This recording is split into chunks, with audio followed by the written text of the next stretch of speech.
इस घनघोर कलयुग में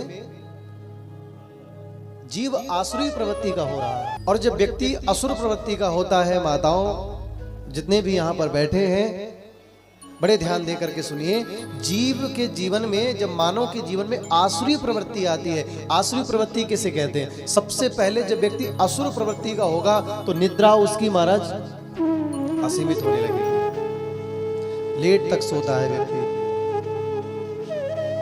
और लेट तक सोने वाला व्यक्ति कभी अपने भाग्य का निर्माण नहीं कर सकता। लेट तक सोने वाला व्यक्ति मंद बुद्धि रहता है। आसुरी प्रवृत्ति का केवल सोना नहीं है, आसुरी प्रवृत्ति का मतलब व्यक्ति घर में टिकता नहीं है एक जगह, माता पिता को अपशब्द बोले, शास्त्र की बताई गई नीति पर न चले, ये सब आसुरी प्रवृत्तियां हैं।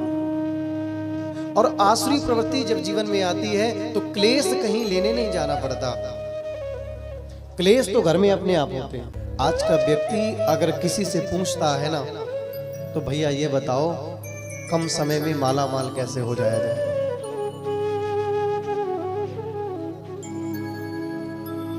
मंद बुद्धि व्यक्ति है। आज के व्यक्ति की जो निगाह है ना वो व्यक्ति के कामयाबी पर है, लेकिन उस कामयाबी से पहले जो कर्म हुआ है, जो मेहनत हुई है, उस पर किसी की दृष्टि नहीं है। यहां पर लिखा है केवल और केवल व्यक्ति हर किसी की प्राप्ति करना चाहता है, लेकिन भगवत प्राप्ति कोई नहीं करना चाहता है। लेकिन स्वर्गाधिक सबके लिए कह रहे हैं कि कृष्ण प्राप्ति कैसे जीवन में हो।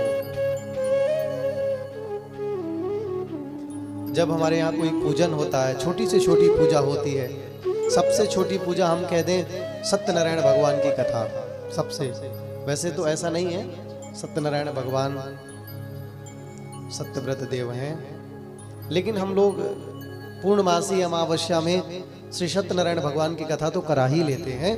तो जो ब्राह्मणों के द्वारा करवाते हैं तो पंडित जी संकल्प पढ़ते हैं, आपकी जो भी कामना हो आप अपने मन में स्मरण करिए। तो सब व्यक्ति अनेक अनेक कामना कहते हैं, लेकिन कोई ये नहीं कभी कहता है कि हम भगवान की भक्ति के लिए संकल्प कर रहे हैं, हम भगवान की कृपा का अनुभव करने के लिए संकल्प कर रहे हैं, या हम भगवान की शरण रज की प्राप्ति के लिए संकल्प कर रहे हैं। व्यक्ति कहता है हम संकल्प अनेक अनेक पूर्ति के लिए कर रहे हैं, लेकिन कृष्ण की प्राप्ति के लिए कोई संकल्प नहीं करता। ऐसी स्थिति है कलयुग में